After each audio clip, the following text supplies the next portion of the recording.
नमस्कार, मी सिकंदर मुलानी. भारत जोडो आंदोलनाचा मी एक कार्यकर्ता आहे. त्याचप्रमाणे मुस्लिम समाजामधील मी एक सामाजिक कार्यकर्ता आहे. मुळात माझ्या संपूर्ण आयुष्यामध्ये मी जो पाहिलेला महाराष्ट्र आहे तो सुसंस्कृत महाराष्ट्र मी पाहिलेला आहे. आणि या सुसंस्कृत महाराष्ट्राला एक वेगळं विकृत स्वरूप देण्याचा जो काही एक प्रयत्न चाललेला आहे तो मला अत्यंत लज्जास्पद वाटतो. कारण आत्ताचं जे काय आहे की एकतर्फी जे काय व्हायचा तो सगळा न्याय चालू आहे. हे बहिणींना लाडक्या बहिणी असं म्हणतात, म्हणजे आत्ताचं सरकार जे काय आहे ते. परंतु या लाडक्या बहिणींना 1500 रुपये तर यांनी दिलेत, परंतु त्याच्याबरोबर त्यांचं जे काही महागाई आहे ती महागाई इतकी प्रचंड वाढलेली आहे की ते 1500 रुपये एका सिलेंडरमध्ये संपणार आहेत. म्हणजे या 1500 रुपयामध्ये बहिणींचा संसार चालणार आहे का? नाही. संसारासाठी बहिणींना पैशाची मदत नको आहे, त्यांना हवं आहे लज्जारक्षण. ते लज्जारक्षण करण्यासाठी जे कोणी गुंड आहेत किंवा जे कोणी समाज विघातक कृत्य करतात त्या सगळ्यांना पायबंद बसणं फार महत्त्वाचं आहे. आणि तसा पायबंद या सरकारकडनं बसणं फार कठीण आहे असं एकंदर वाटतं. याचं कारण असं आहे की आत्तापर्यंत जे काही आपल्याला पाहण्यात आलेलं आहे की जेव्हा जेव्हा बलात्काराचं एखादं प्रकरण झालं किंवा कुठे अन्यायाचं प्रकरण झालं तर त्या ठिकाणी फक्त एकतर्फी न्याय दिला जातो. जो कोणी पीडित आहे त्याला न्याय मिळतच नाही. जे कोणी उलटे आहेत त्या पीडितांवरती उलटं पोलीस केसेस होतात, त्यांना आतमध्ये केलं जातं, त्यांना जामीनसुद्धा कधी कधी मिळत नाही, अशी परिस्थिती आहे. मुळात काही काम न केल्यामुळे म्हणजे नोकरीचा प्रश्न सोडवलेला नाही आहे. इथले जे उद्योग आहेत ते उद्योगधंदे सगळे जे काही क्रीम आहेत ते सगळे उद्योगधंदे तिकडे कुठेतरी पापाजींकडे जात आहेत गुजरातमध्ये.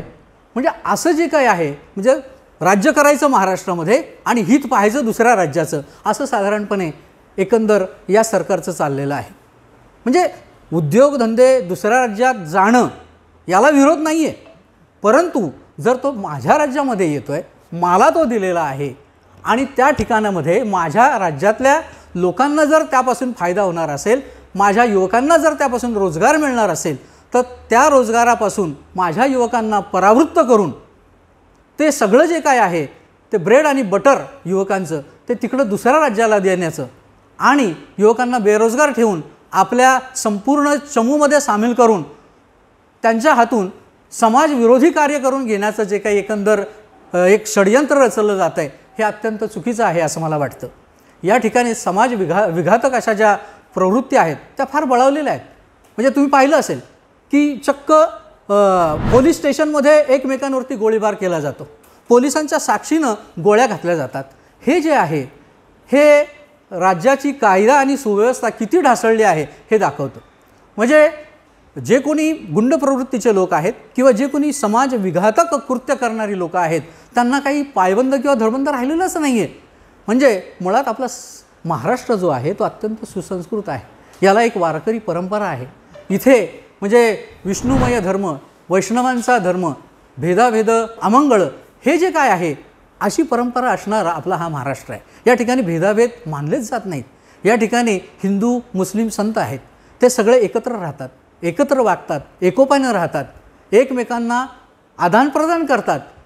यापासून बाहेर निघून कुठेतरी एकाच दिशेनं किंवा एकमेकांबद्दल द्वेष निर्माण करणं अशी काहीतरी एक वृत्ती याच्यामध्ये निर्माण. याचं कारण फक्त एवढंच आहे की यांना करण्यासारखं असं काही यांनी केलेलं नाही. गेल्या साधारणपणे 2.5 वर्ष जर तुम्ही पाहिलं तर फक्त सरकार फोडणं, एखाद्याची घरं फोडणं, घराघरामध्ये भांडणं लावणं, या पलीकडे या मंडळींनी काहीही केलेलं नाही आहे. आणि हे तुम्ही प्रत्यक्ष पाहत असाल. मला असं वाटतं बंधू भगिनींनो, जर आपल्याला असं वाटत असेल की नाही हे असंच पाहिजे, असाच सावळा गोंधळ आपल्या महाराष्ट्रामध्ये व्हायला पाहिजे असं जर तुम्हाला वाटत असेल तर बघा बुवा. पण मला वाटतं महाराष्ट्रातली आपली जी जनता आहे, ज्या भगिनी आहेत, जे बंधू आहेत, जे युवक आहेत ते अत्यंत समजदार आहेत, सुसंस्कृत आहेत आणि त्यांना हे अजिबात पटणार नाही. कारण ज्यांनी चांगला महाराष्ट्र पाहिला आहे, ज्यांनी आत्तापर्यंत चांगला महाराष्ट्र पाहिला, त्यांना असा UP बिहारकडे जाणारा, त्यांच्या कल्चरकडे जाणारा महाराष्ट्र बिलकुल आवडणार नाही.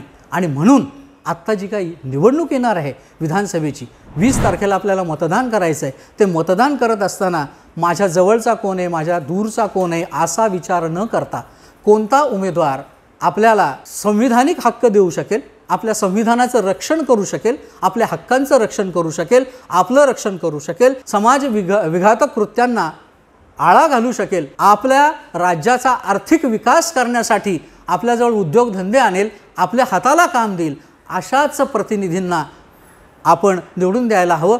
आपण जे कोणी सेक्युलर विचारांचे लोक आहेत, जे कोणी सर्वधर्म समभाव मानणारे लोक आहेत, जे कोणी आपला साकल्यानं विचार करणारे लोक आहेत, अशाच प्रतिनिधींना आपलं प्रतिनिधी म्हणून, आमदार म्हणून आपण विधानसभेत पाठवावं अशी मी आपणास नम्र विनंती करतो. आणि आपल्याला निश्चितपणे हेच आवडेल, कारण हा सुसंस्कृत महाराष्ट्र आहे.